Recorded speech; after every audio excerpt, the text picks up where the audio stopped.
Hello everybody, welcome to the Tuesday edition of Video Clips, and just a couple of upcoming things. First of all, tonight, November 12th, Chef Del is going to do Conversations with Chef, healthy holiday side dishes. And I can tell you, after celebrating so many holidays with Chef Del, boy is the food amazing.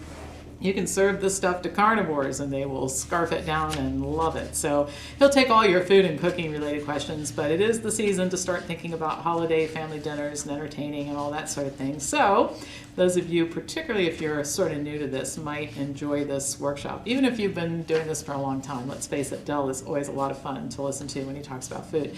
And then next Tuesday, November 19th, I'm going to talk about this salt issue that confuses the heck out of everybody. Is it okay? Is it not okay? What the research shows, who should avoid salt, does the type of salt matter? And of course, the rest of the time, I'll take your questions about diet and health. And then our next intro to plant-based nutrition is next Monday, November 18th, and that's the 90-minute quick start, science and skills, everything you need to know to convert to a plant-based diet. So if you're interested in any of those things, go ahead and call our office and get signed up.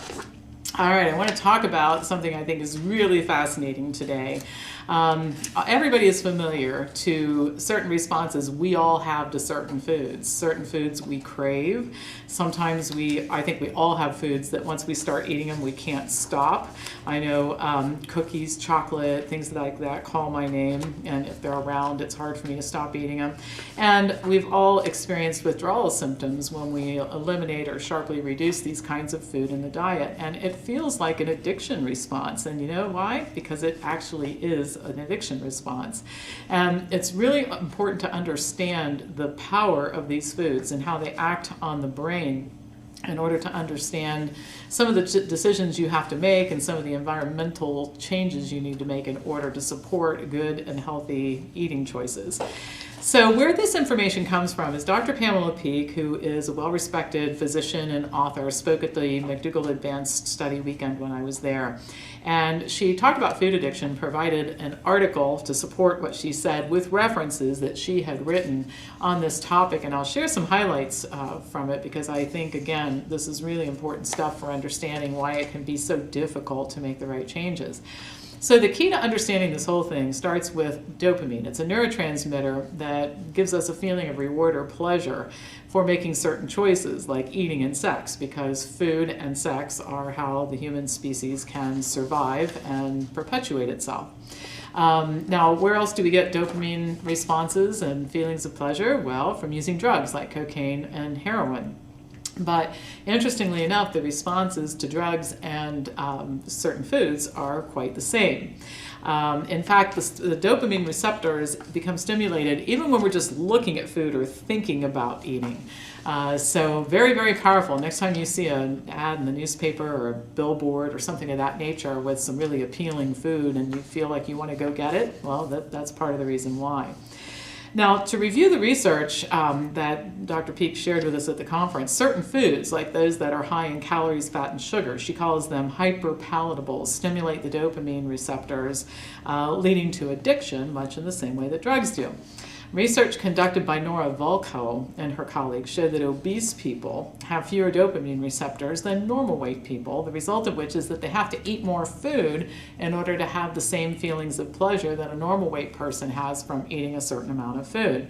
Now, the question is, do obese people, are they born with fewer dopamine receptors, or do their eating habits result in changes in the dopamine receptors? And according to Peake's article, both are probably factors.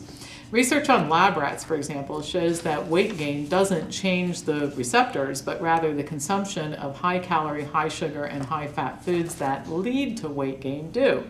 And the reason is that when rats, or people for that matter, eat these hyperpalatables, their brains are flooded with dopamine, which results in a downregulation of the number of dopamine receptors.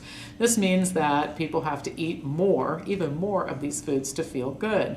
The situation gets worse as people eat more of these foods and then flood the dopamine receptors and they get downregulated. They're reduced even further, which leads to more overeating and a downward spiral that results in many, many people becoming obese. As the dopamine receptors are reduced, communication within the brain becomes impaired. Volko's research also showed that obese people with fewer dopamine receptors had less activity in the prefrontal cortex, the area of the brain that governs, among other things, making choices and controlling impulsivity. So this means that not only does the obese person need to eat more of these foods in order to feel good, but that person is also less likely to be able to control intake of these foods due to reduced activity in the prefrontal cortex.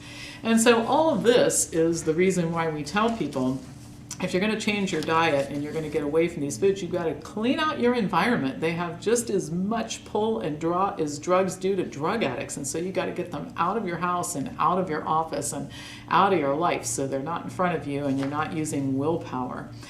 Volko's research also showed that people experienced increased activities in certain areas of the brain when they were just shown these hyperpalatables, not even permitted to eat them. And it's very similar to the same type of response we see in the brain when you show drug addicts films of people using drugs. It stimulates the same activities in the brain.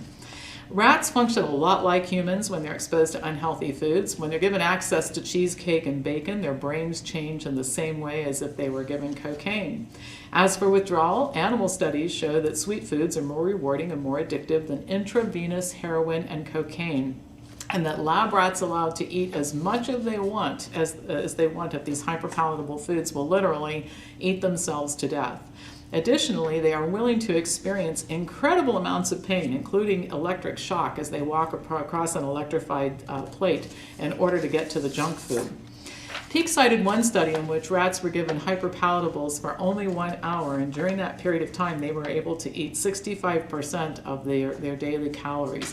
And then after those foods were taken away, they engaged in all kinds of neurotic activities, like the equivalent of wringing their hands and that sort of thing.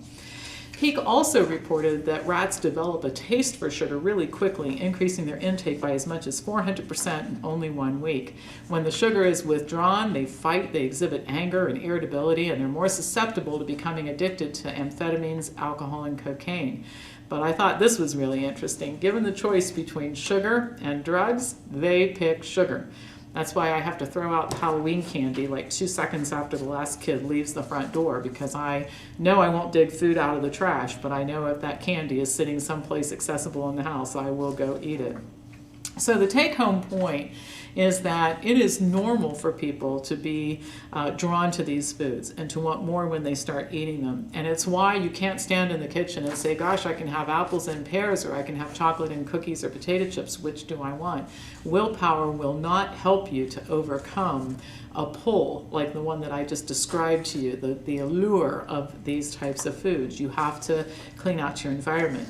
I think the other thing that we need to really pay attention to is that when people try to and start the process of becoming not addicted or breaking an addiction to drugs or alcohol or smoking or something of that nature, they're prepared for the idea that it's going to be hard. And that mental attitude about it, expecting it to be difficult, I think can sometimes be helpful. But when people stop eating cookies and chocolate and potato chips, I don't really think that they understand what I've just described to you. They think it's going to be a whole lot easier to withdraw from those foods, and then when it isn't, they think, oh, I just can't do it, I don't have the willpower, and that sort of thing, instead of understanding how difficult it can be. And of course, one further complicating factor is you can stay away from drugs and alcohol and cigarettes, but you sure can't stay away from food. We all have to eat every day. But I think it's fascinating what we're learning about the impact of food on the brain. And if we really think this through and put this knowledge to good work, I think we can help a lot of people. So anyway, that's all for now. Have a wonderful day, and I'll be back to you again on Thursday.